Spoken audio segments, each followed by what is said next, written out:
Katerina Benoit woke to screams, terrible, frightening screams that echoed through her bedroom.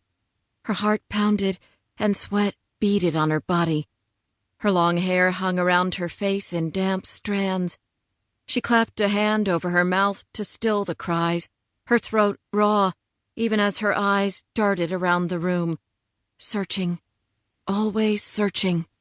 She searched the high places first, anywhere he could be crouched, watching, waiting to strike. She searched the windows. The glass was covered with bars, but she knew that wouldn't stop him if he found her. Nothing ever stopped him. He could get inside any house, any building, anywhere. Rafe Cordeaux, the thing of nightmares. She was safe. She had to be. She lived completely off the grid, underground. She only came out at night. Her one exception to her night rule was her hour of running just before sunset. She worked in a quiet part of town, in a store no one would ever consider she would work in. Rafe would never figure it out. Not in a million years. He couldn't find her this time. She'd planned too carefully. She'd even stolen enough money to get herself a start. Right out of his safe. The one no one could crack. She'd done that. He wasn't going to get his hands on her again. Never again.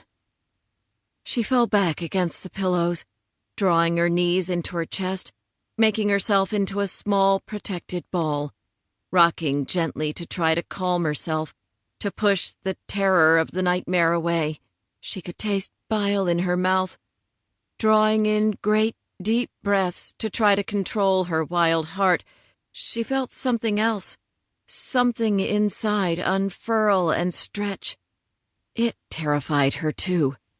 There was something in her, biding its time, waiting for a chance to get out, and she feared it was a monster. She feared he'd put it there. He'd somehow made her like him. She knew she wouldn't go back to sleep. Every window was covered with heavy drapes to block out the sun, but still, she would never be able to go back to sleep. She forced her legs to straighten. That hurt. Every muscle was sore from the terrible coiling in her body. She knew from experience it would be like that all day, her body feeling as if someone had beat her up with a baseball bat. She sat up and scooted to the side of the bed, first, as she always did, feeling for the gun hidden beneath her pillow. The solid weight of it always made her feel better. She worked out, trained hard, even when she knew she still wouldn't have a chance against him if he found her. Even so, she lived her life, held herself still, kept to herself, reduced his odds. She took a shower in the small cubicle.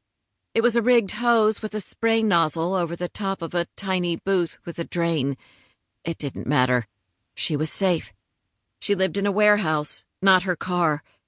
Mostly the warehouse was empty, but her martial arts instructor owned the property, and he'd allowed her to rent the space when he realized she was living out of her car. He had barred the windows for her. She had put in the double locks herself. She had done everything necessary to make herself safe. But then she'd made a vow.